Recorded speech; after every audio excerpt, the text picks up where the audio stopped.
good morning and welcome to our meditation class at the Vedanta Center of Greater Austin. So glad to see all of you here.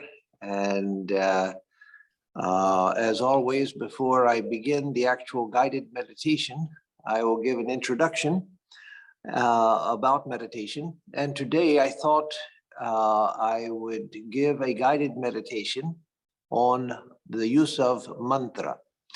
Japa, japa meaning the repetition of a mantra. And so many of you practice japa. And so usually when I do this guided meditation, I give some sort of general meditation that anyone, whatever their path and whatever their meditation practice is, they can benefit from it. But again, since many of you do practice a mantra-based meditation, I thought let me give a session on the mantra. And it won't be the only one on mantra, but that's the reason for the subject today. So mantra, or the repetition of a sacred name or formula, is something which in most spiritual traditions of the world is highly regarded. You find it used a great deal in the Mahayana Buddhist tradition. You find it in the Sufi Islamic tradition. You find it in the Christian tradition with the Hesychast movement. In Western Christianity, the sacred name of God and the sacred name of Jesus is highly regarded. But in the Eastern Orthodox tradition, they actually have the practice like our practice of a mantra, where you repeat the name of Jesus or a prayer, usually what's called the publican's prayer. Lord Jesus Christ, Son of God, have mercy on me, a sinner. You repeat it over and over again as we do with the mantra. And so it's a practice which is widely regarded. And it's widely regarded because it has been found in the experience of traditions around the world to be highly effective. And so a mantra is, in our tradition, a mantra is an empowered phrase, usually consisting of a bija, that is a seed sound, which has no dictionary meaning. The seed sound is said to be directly connected to God or to an aspect of God, like the bija for Sri Ramakrishna, the bija for Jesus, the bija for Buddha, the bija for Krishna or Kali or Shiva, is directly connected to that aspect of the divine being. And one shouldn't worry that, well, if I take a particular mantra for a particular aspect of God, but I just want God. I just want the whole thing. I don't want an aspect. Well, no, each mantra is connected to the whole being of God. God doesn't follow the laws of ordinary logic at this level of existence, where there's mutual exclusion. If I'm sitting here in this seat, no one else can sit in this seat until you push me out of the way, and then you can sit down. But we can't sit in the same place. And A is not B, and B is not C. But at the spiritual level, there's mutual interpenetration, where each aspect is the whole of the reality. It's just that it manifests in a particular way to us, to our minds, in a way that we can understand and become devoted to and love. But we're not getting part of God, we're getting the whole of reality through that mantra and through that aspect of God. And so again, a mantra is a sacred word or a sacred phrase, which when repeated over and over again, it gradually begins to direct the stream of consciousness towards God. And so the reason for repeating it over and over again, the same word, like I will speak in terms of Om, because everyone has at least heard of Om, the most sacred mantra in India, and one which is used by The Hindu tradition, the Buddhist tradition, the Jaina tradition, the Sikh tradition, all traditions coming out of India. And there's no reason why it could not be used in all of the traditions of the world, because it's the most universal of spiritual names or spiritual words. So I'll speak in terms of Om. But when I speak in terms of Om, understand that that is standing in place of any particular mantra you might use or have received. And so when you repeat Om, Om, Om, Om, and you try to direct your mind to the word itself, then gradually the word begins to absorb the mind. The mind becomes absorbed in the word, and the stream of our consciousness begins to go in the direction of that sacred word and is carried by the word back to God. And that sounds easy, but the actual practice takes a long time, but it's worth the practice. Every time you practice, you are helping yourself. So it's not that it's only after a lifetime of practice then suddenly you get benefit and the rest of it was just miserable practice. No, every time you practice, you are getting immediate benefit. But the final benefit of realization of the divine reality, that's a lifetime's effort. But with every practice, we're getting benefit. So one of the things in meditation in general is to learn to stop the mental chatter and to stop the stream of consciousness, where it's just random association of thoughts. You think one idea arises in the mind and that reminds you of the grocery store, and that reminds you of the fact that you need to go to the grocery store, that reminds you of the fact that they just opened a new box store down the street, and that reminds you of the fact that you have to call the plumber, and that reminds you just a random association just going on and on and on. So the stream of consciousness always going on. One of the things in any form of meditation, whether it's mindfulness, whether it's yogic meditation, whether it's self-inquiry, whether it's mantra meditation, is to still that stream of consciousness and give the consciousness a direction, a focused direction. So the mantra helps in that because it is a word, and our stream of consciousness is happening in words and images. And if we can capture the verbal part of the stream of consciousness, because that's sort of the basis even for the images, if we can capture the verbal stream of consciousness and bring it into one thing, Om, Om, Om, Om, then the mind has become focused and has come under our control and gone in a sacred direction.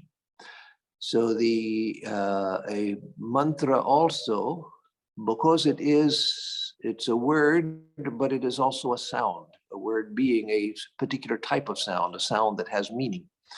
Because it is sound, it is vibration. And so as we repeat a mantra, we can think of it in different ways. We can think of it as a sacred vibration, which is purifying my whole being as I repeat it. And again, I'll use Om in place of any mantra.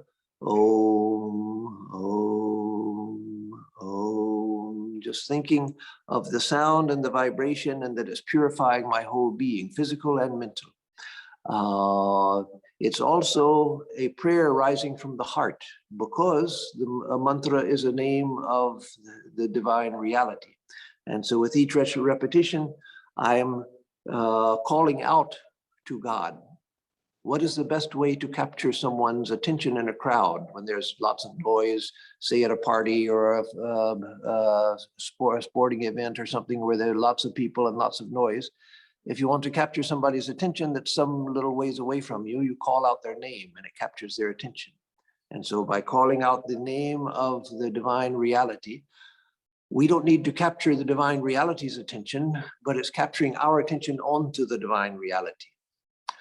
What is the best way to wake up a sleeping person? You can nudge them and so forth, but that doesn't always work. Calling their name is the best way to wake them up. And so the sleeping divinity within, by calling out the name, awakens that sleeping divinity inside of us. And so let me say one other thing, and then we'll begin the practice. But just to recapture what I just said, there are different ways that the mantra can be used, even in the same session of practice. And we'll do a little bit of that today, just for a taste.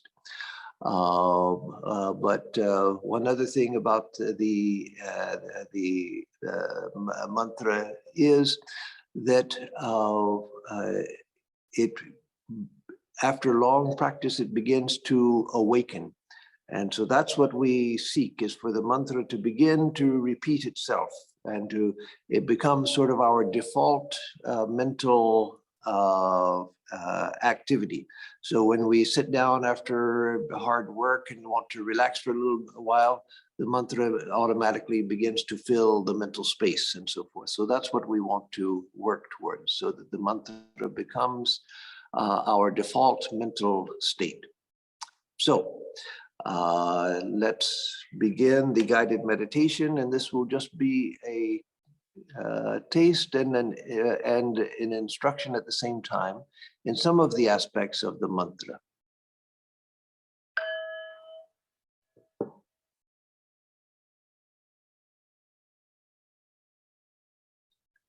As always, I will give the instruction, so listen to the complete instruction, each stage of the practice, and then do your best just to follow what I have said until the next set of instructions. Om Ardram Jwalati Jyotiraham Jyotir Jwalati Brahmahamasmi Yohamasmi Brahmahamasmi Ahamasmi Brahmahamasmi Ahamevaham Mam Juhomi Swaha. Melting into the light, I am the light that shines. The light shines, the light which is Brahman. That which I am is nothing but Brahman. I exist, and I exist as Brahman. I myself offer myself into the infinite light, which is my Om Shanti Shanti Shanti Hari Om Tat Sat. Om peace, peace, peace be unto us all. So now as we begin, I will give the usual preliminary instructions I give in every meditation session, and then we will come to the mantra. So let us begin by taking 4 deep breaths, breathing in deeply, exhaling completely, holding the lungs empty for a moment or two, and then beginning again, doing that 4 times in order to calm the body and the mind. Again, breathe in deeply, exhale completely, emptying the lungs, hold the lungs empty for a moment, then begin again doing that 4 times.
And now let us use the breath as a vehicle for sending out thoughts of goodwill towards all beings everywhere. Remembering that in the welfare of others lies our own welfare, because ultimately there is no separation between self and other. Let us remember that this doesn't mean opening ourselves to abuse or becoming a doormat to the world. No, but it does mean that if we can establish a deep sense of harmony with the world around us, which is sustained even in the presence of social disharmony, superficial disharmony, then we will find that the mind is freer to turn within in meditation. Because when we feel that our relationship with the outer world is broken, the mind becomes obsessed with trying to fix that which it feels should not be broken. So though we can never establish perfect social harmony, we can come to a place where we feel a deep sense of harmony with all that exists and all beings that exist, even in the presence of social superficial disharmony. So to foster that deep sense of connection with all that exists, let us think as we breathe in that we are breathing in goodwill from all good and holy influences of the universe. And then as we breathe out, let us think that we are breathing that generated goodwill out in all directions towards all beings everywhere, without hesitation and without restriction, with words such as, may all beings everywhere realize what is good. So as we breathe in, we can think the word goodwill, trying to feel that we are pulling in real goodwill through every pore of our skin, not just through the nostrils, but through every pore of our skin like a sponge. And then as we breathe out, think that we are breathing that goodwill out through every pore of the skin, in all directions everywhere, towards all beings everywhere, without hesitation and without restriction. May all beings everywhere realize what is good, or similar words. Breathe in goodwill, breathe out, may all beings everywhere realize what is good, and continue in that way.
And now let us turn our attention to the physical body in order to bring it into a deeper state of harmony, so that it serves as an instrument of concentration and not as an obstacle, as so often it is.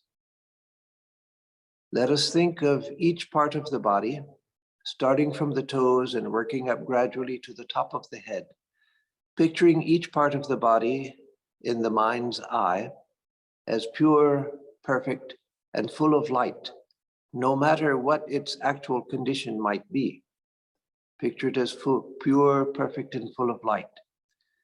And that way, come from the toes up to the top of the head.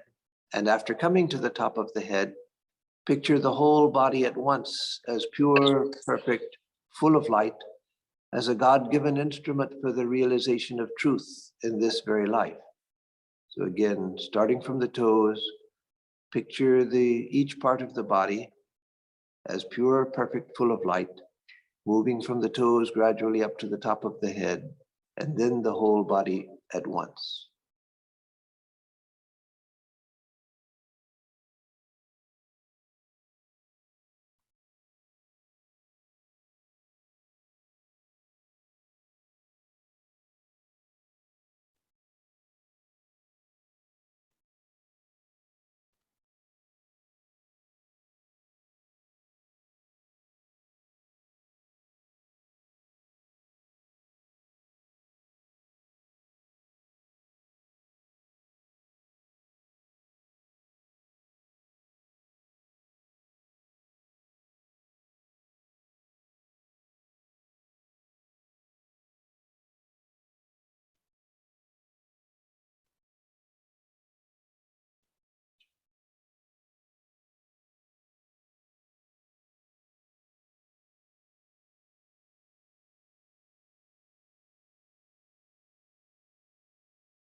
After coming to the top of the head, once again, briefly scan over the body, looking for any remaining points of tension, such as tightness in a muscle or joint.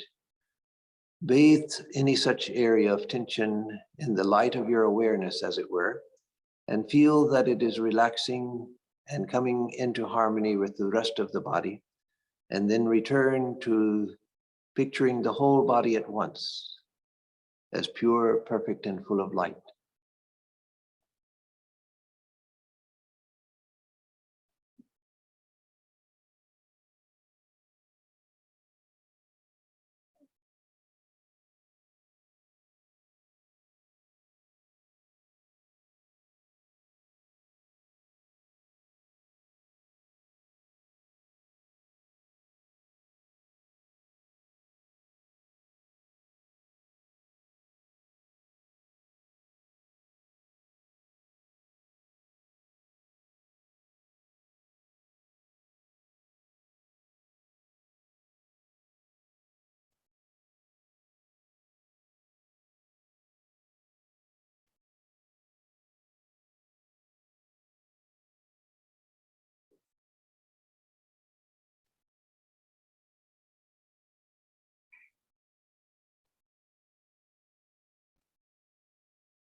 Try to feel the body, experience the body as one harmonious field or system of energy, not as a solid, heavy material object as normally we do, but as one harmonious field or system of energy.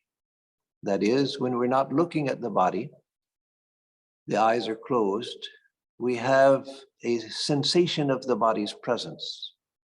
We're aware of the outline of the body, whereby we can see parts of the body, or we can feel directly parts of the body which we can never see with the eye, like the crown of the head, the small of the back.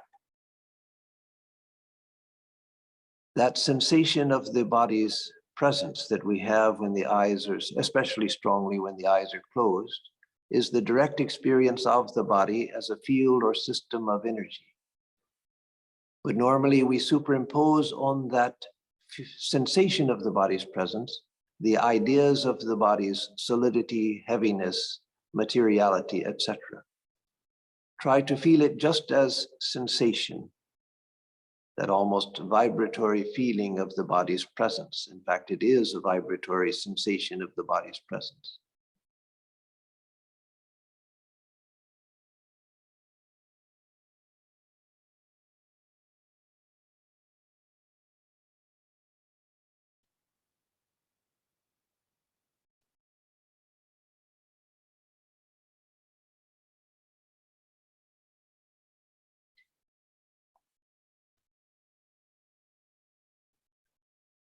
Wherever you feel any special points of pressure, such as your feet on the floor, hands on your lap, seat on your chair, try to feel that such points of pressure are just concentrations of sensation in the general field of sensation which you experience as the body.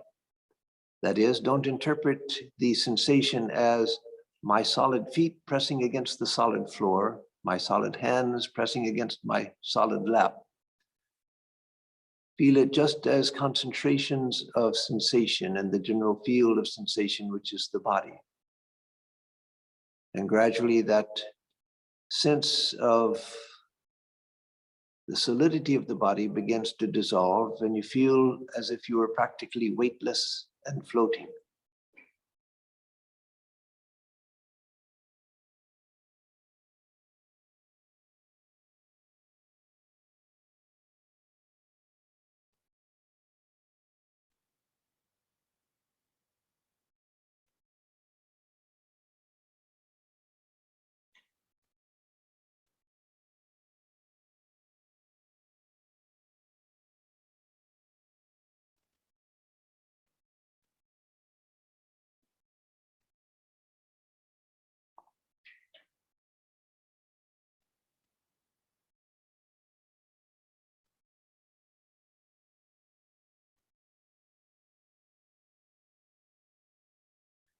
And now let us come to the heart of today's meditation, which is mantra meditation.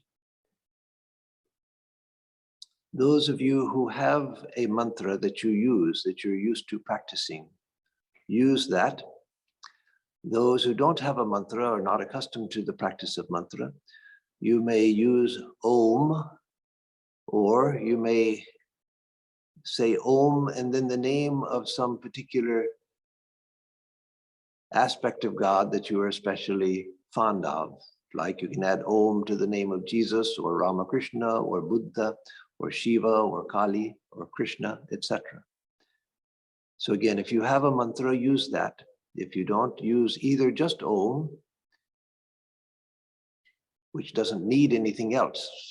Or if you want to, you can add Om at the beginning of the name of a particular aspect of God that you are devoted to.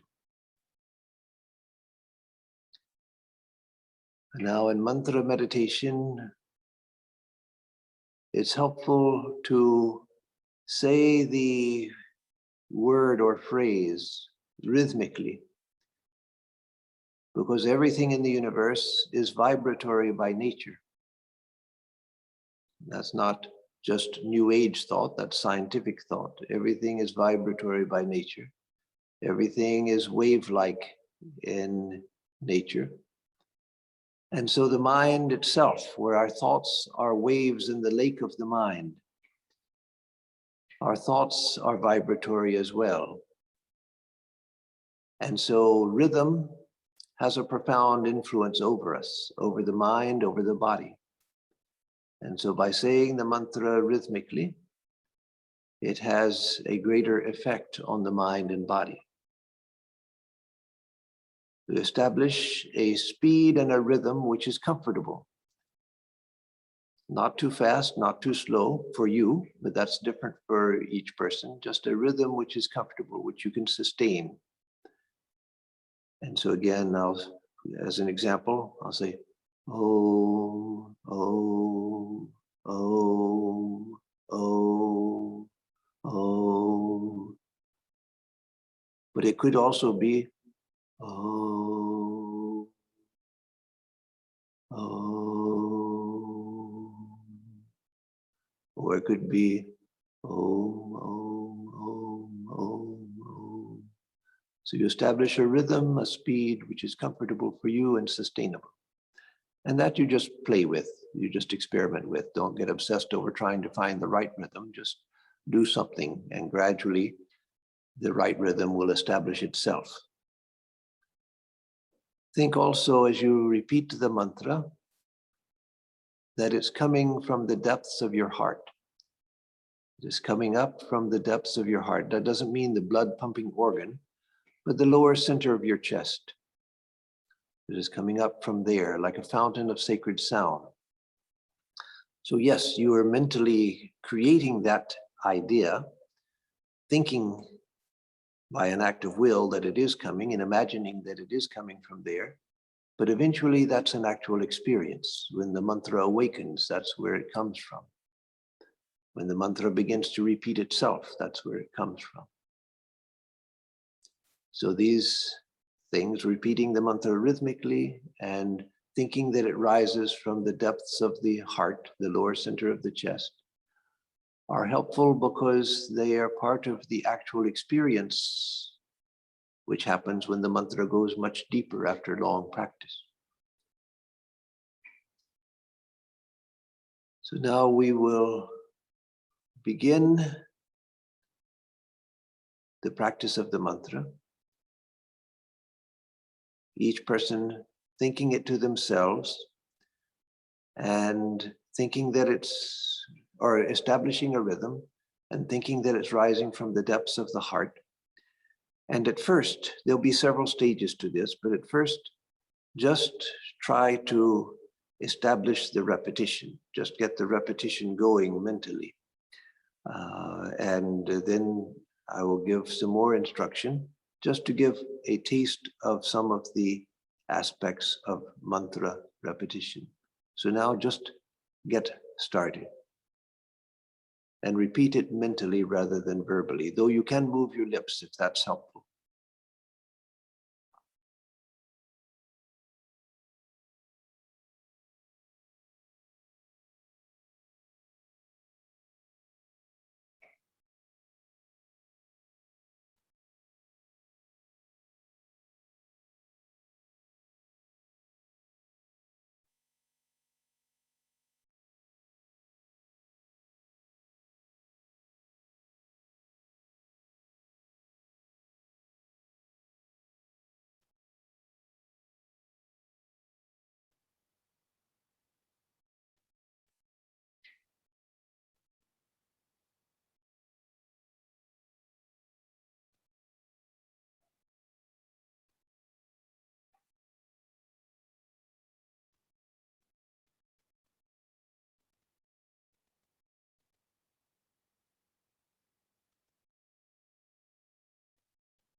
And now as you continue to repeat the mantra, rhythmically rising from the depths of the heart, think of it as a sacred fountain of sound. Think that it rises from the heart and breaks over the top of your head and bathes your entire being, physical and mental, in its sacred vibration. So think of it as a purification of your body and mind, calming, soothing, harmonizing, purifying.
Before we get a taste of the next practice, let me say that this that we've just done, thinking of it as the sacred vibration which bathes your entire body, physical and mental, your being, physical and mental,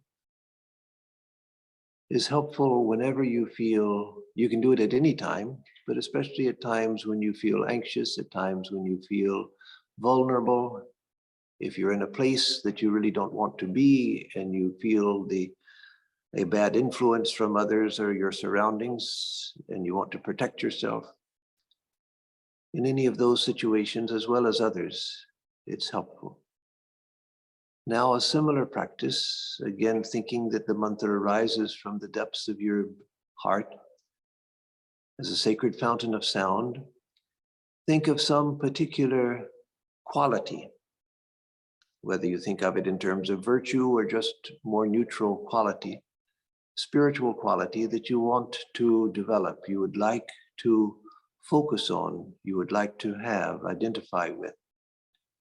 Think that the mantra as coming from the divine being itself, and therefore being filled with all spiritual qualities, is the bearer of that particular quality as well, whether that be compassion, whether it be universal love, whether it be wisdom, whether it be understanding, whether it be spiritual comfort, whatever.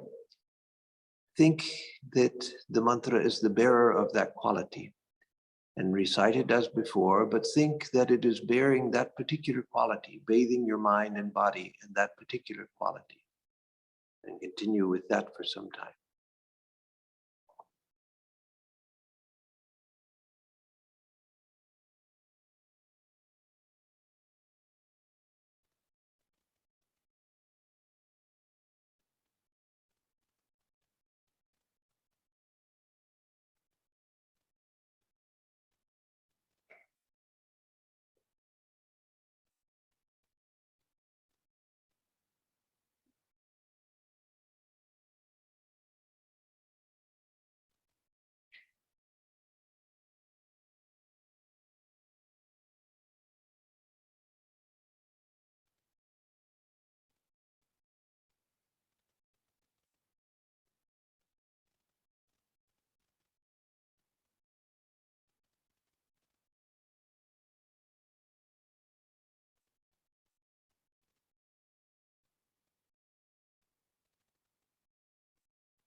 Whenever your mind wanders away, as it will, then just once you catch it wandering away, then gently bring it back to the topic at hand.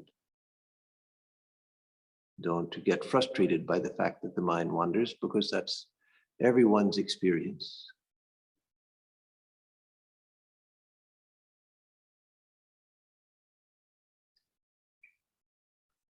And now, let us think of the mantra as prayer.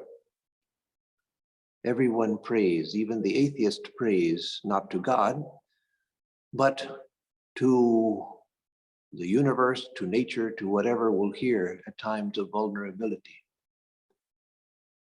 A person who has some idea of God, whatever that idea of God might be, or a higher power, as they say in 12-step programs, they pray to that concept they have of God, the feeling they have of God, or higher power, or wisdom in the universe, whatever. And so theirs is a more focused prayer, not just crying out for help, hoping that there's an ear somewhere in the universe that will listen, but it's more focused.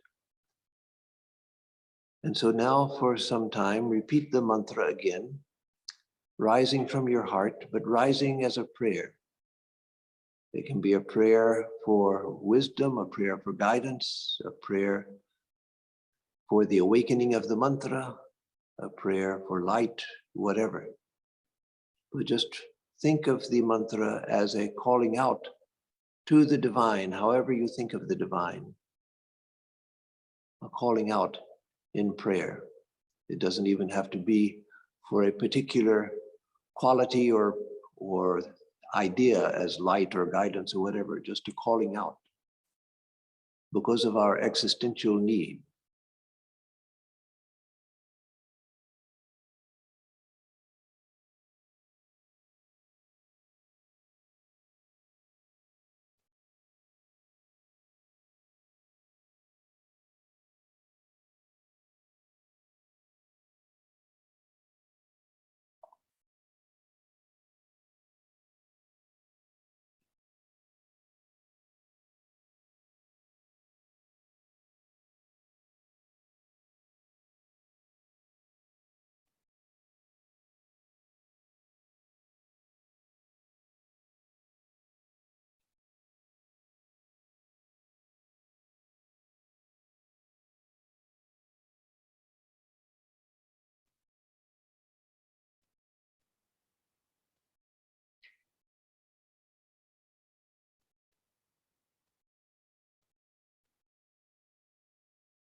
And now let us use the mantra as worship.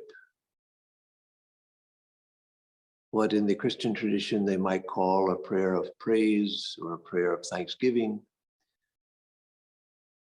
But in the more general sense of a worshipful attitude, repeating the name, not so much as prayer, but just a loving statement. As when you're with a person whom you love deeply, you just delight in saying their name. In that sense, just repeating the name out of love. Again, say it in the same way, but with that attitude. Now you are saying the prayer in a loving or worshipful way.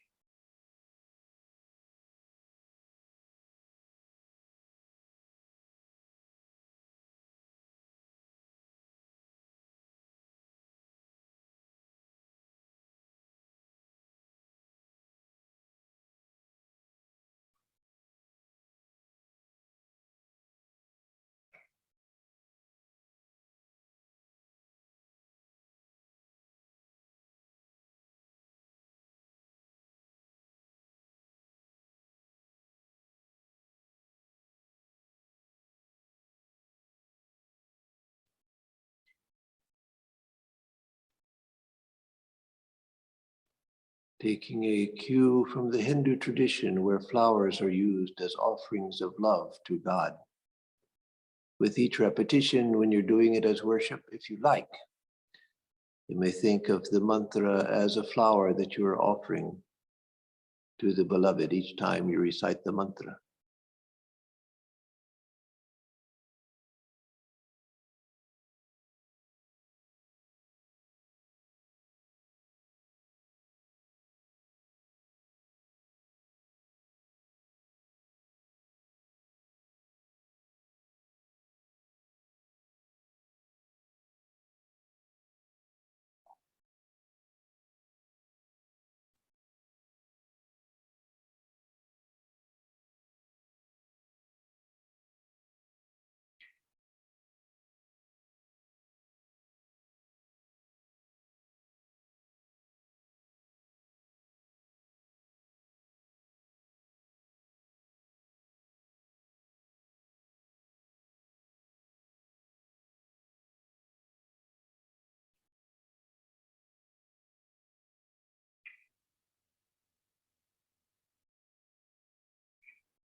And now finally,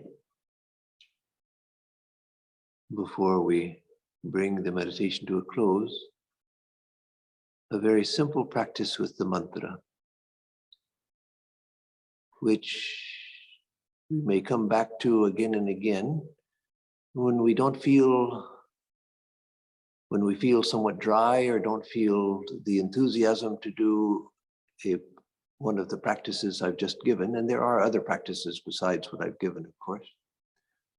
We can just listen to the mantra as sound. Just a simple practice of focusing on the sound of the mantra. The understanding behind that is that it is a sacred sound which is intimately and directly associated with the divine being itself. And so its sound is not just a sound, but especially in the beginning stages, the early years of mantra practice, sometimes it's helpful just to think of the sound itself, just to focus on the sound itself, so that the sound goes deep into the mind and heart.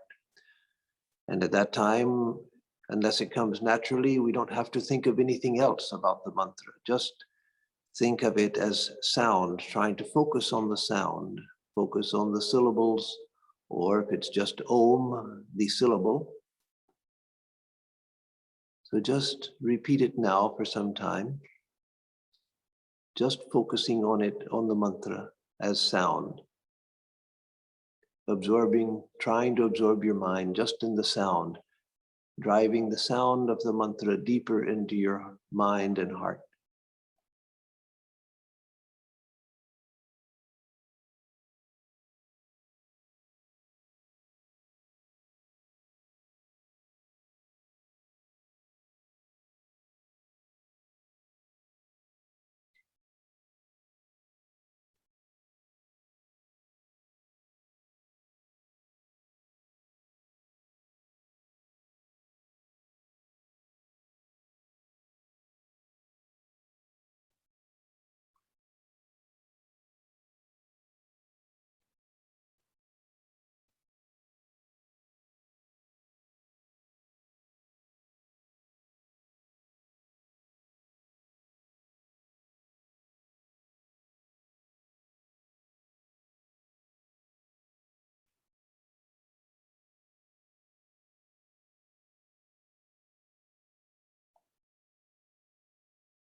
And now, each in your own way, offer your meditation to the divine for the welfare of all beings everywhere.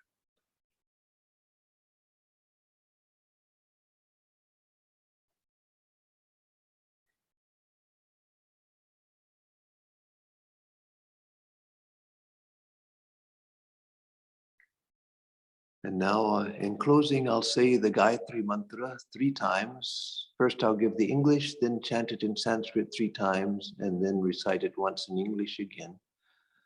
And that will be the end of the meditation. And so I won't speak at the end of the meditation. I won't even say goodbye, so as not to disturb the effect of the practice. I'll just quietly sign off and hope to see all of you next time. We meditate on the effulgent glory of that luminous being who has projected the worlds. May that illuminate our hearts. Om Bhurabhuva Swaha Tat Savitur Varenyam Bhargo Devasya Dhimahi Dhiyo Yo Na Prachodayat. Om Bhurabhuva Swaha Tat Savitur Varenyam Bhargo Devasya Dhimahi Dhiyo Yo Na Prachodayat. Om Bhurabhuva Swaha Tat Savitur Varenyam Bhargo Devasya Dhimahi Dhiyo Yo Na Prachodayat.